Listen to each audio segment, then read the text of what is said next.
Welcome to ancient Egypt, a land of pyramids, hieroglyphs, and grandeur, during the reign of its last pharaoh, Cleopatra.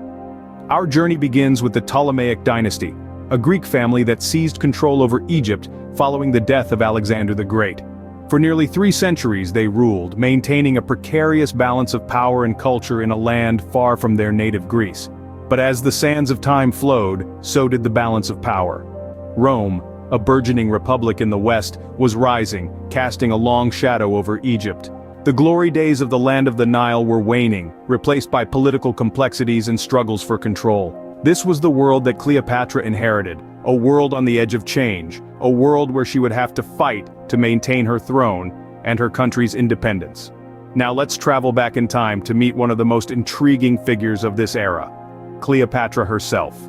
Born in 69 BC, Cleopatra was not destined for the throne initially. She was the daughter of Pharaoh Ptolemy IV, born into a family of Greek origin that had ruled Egypt since the time of Alexander the Great. Cleopatra's early years were filled with an extensive education. She was tutored in politics, literature, and the arts, and she quickly became known for her intelligence and charisma. Her path to power wasn't straightforward. Cleopatra was initially co-ruler with her younger brother Ptolemy XIII in line with Egyptian tradition. However, the siblings soon found themselves in a fierce power struggle. Cleopatra was temporarily ousted from power, but with her cunning and strategic alliances, she managed to regain her throne, this time alone. This struggle was emblematic of Cleopatra's reign, marked by political intrigues and power plays. By 51 BC, Cleopatra was the sole ruler of Egypt, a land on the brink of significant changes.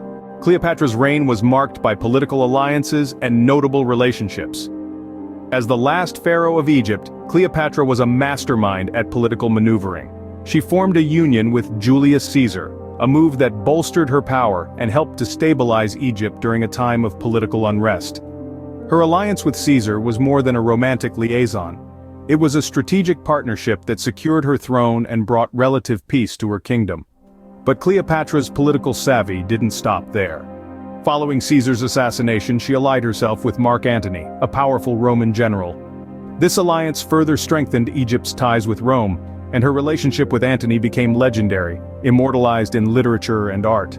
Clever and calculative, Cleopatra used these relationships to preserve her power and protect her kingdom. She understood the intricate dance of politics and power, and used it to her advantage. Her relationships were not just about love, they were strategic moves in a high-stakes game of power.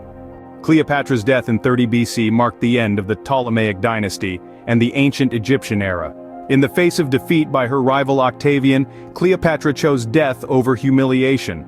The circumstances of her death are shrouded in mystery and intrigue, with legends suggesting she committed suicide by allowing an asp, a venomous Egyptian serpent, to bite her. Her death marked a significant turning point in history. Egypt, once a formidable power, became a province of Rome. Yet, Cleopatra's influence did not die with her. She left an indelible legacy that has endured for over 2 millennia. Her life story has been told and retold, shaping our understanding of the ancient Egyptian era.